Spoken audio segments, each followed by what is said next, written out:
right up to the side of my mountain until you. Hi guys, welcome back to my channel. My name is Ashana, and in today's video I'm going to be showing you guys step by step how I did these bob length boho flip over Fulani braids. I know I'm a little late with this tutorial. I actually recorded this style over a month ago. I just could not find the time to edit the video, but I hope you guys find it helpful if you're trying to recreate this style. In this video, I'll be showing you guys how to do the boho knotless braids in the back, how to make the cornrows in the front, and how to cut the hair if you want it to be bob length like mine. So let's get into the video.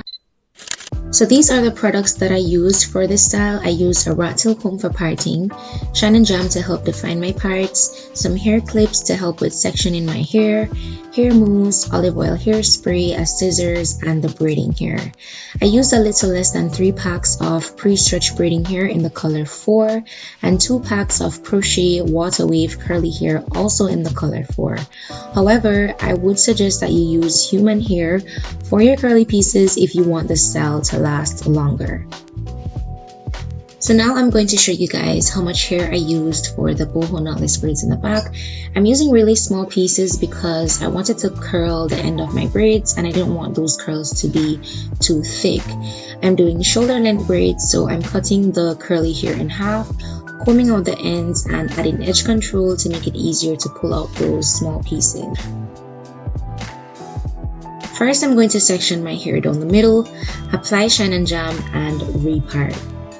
Next, I'm going to make a part in the front from the tip of one earlobe to the next, and again clean up that part with my Sheen jam.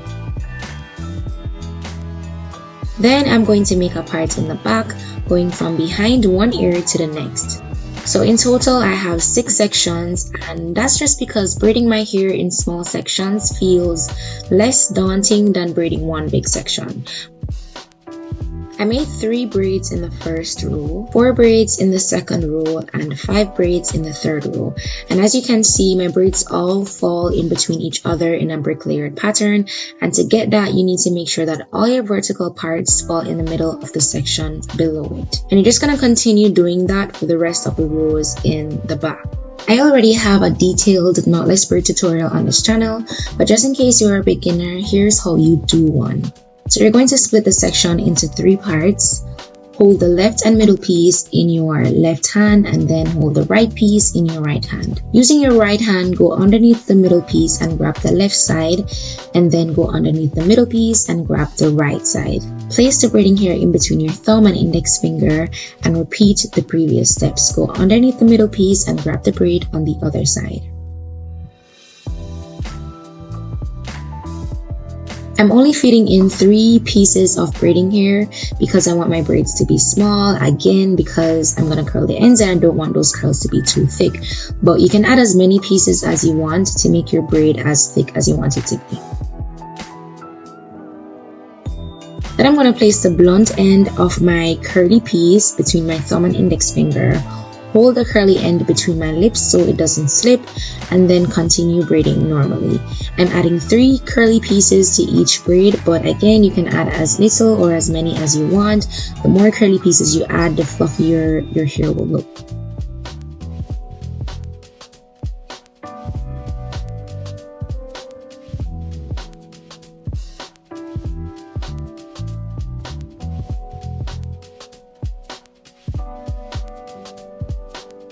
So once I get to the length where I want my curls to fall, I'm going to use a really tiny piece of hair to make 2 to 3 knots.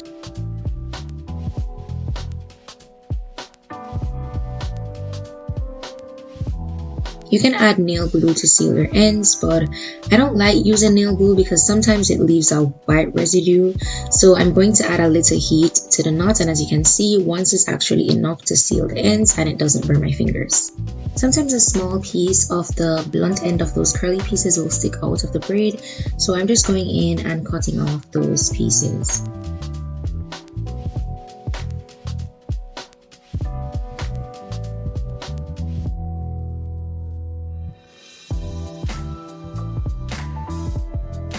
I went ahead and did the rest of the back off camera, and you guys, look how neat these parts and braids are like.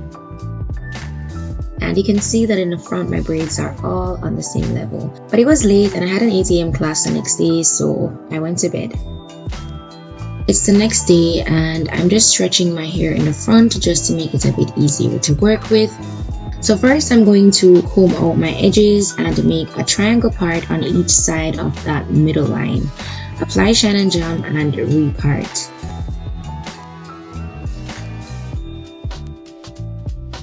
Next, I'm going to make a part on each side of that triangle that I just created for my triangle knotless braids. I didn't cut the curly pieces in half for the braids in the front, and I wanted my cornrows to look flat, so I'm only feeding in like really small pieces. If you have thick hair, then you could probably just braid your natural hair, but my hair is thinner in the front, so I'm adding some braiding hair. So first I'm going to do a regular feeding braid, then I'm going to do a row of triangle knotless braids above that, but I will show you guys how I do the triangle braids later on in the video because I did not like the angle of the first one.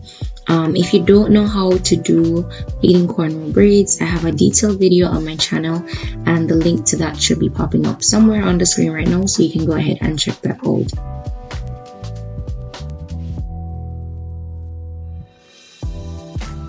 Okay, so for the crisscross braid, I'm going to part the section into 2 rows and then part each of those rows into 2, making sure that both lines connect. So in total, I have 4 sections, and for the style, it's really important that your parts are clean. So make sure you're going over each part with your edge control and slicking down each section before you do a cornrow. Once I have my 4 sections, I'm going to braid normally, but I'm going to connect each section in the front with the opposite section in the back. That way the braids cross each other.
To make my triangle parts, I first split that row into 2 and I use that middle line to create my first triangle.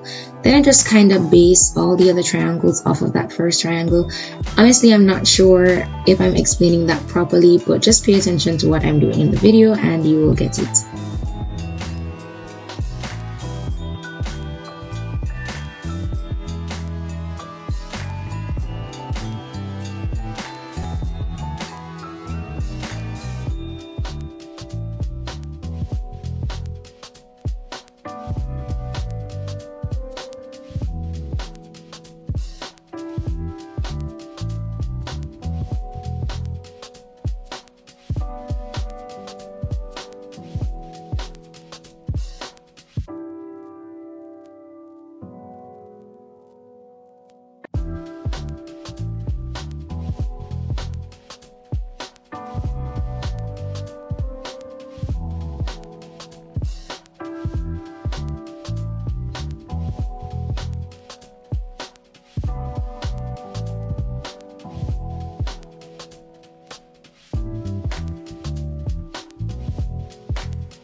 So I'm just going to do 4 slanted braids in the middle, and then I'm going to do the same pattern of braids on the other side.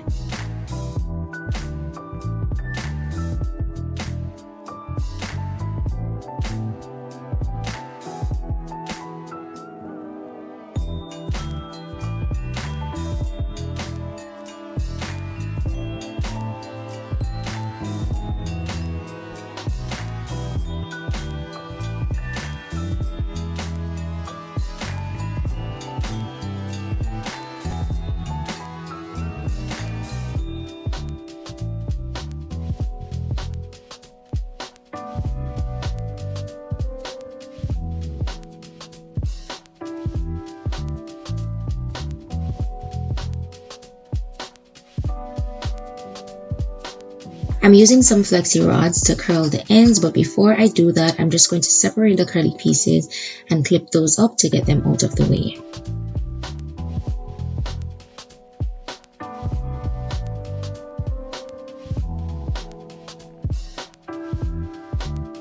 Dipping the ends with the rods were a little bit challenging for me, so I decided to pour hot water on them instead. If you're doing this step by yourself, then please be super careful.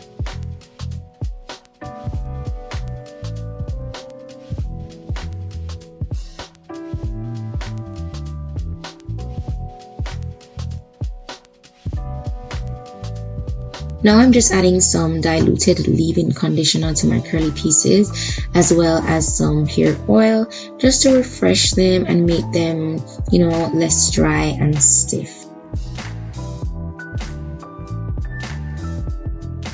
And I did want this to have a bob look, so I'm just going in and cutting the hair to make sure it's all on the same length.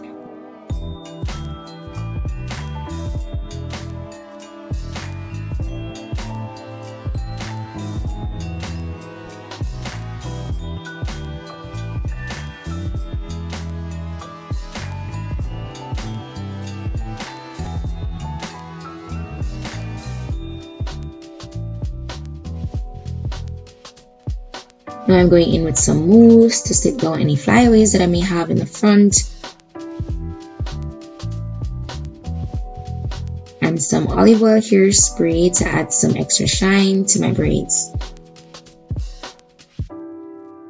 And this is the finished look, you guys. I really wanted to do a cute outro showing you guys the different ways you can actually style this hair, because this is a very versatile hairstyle.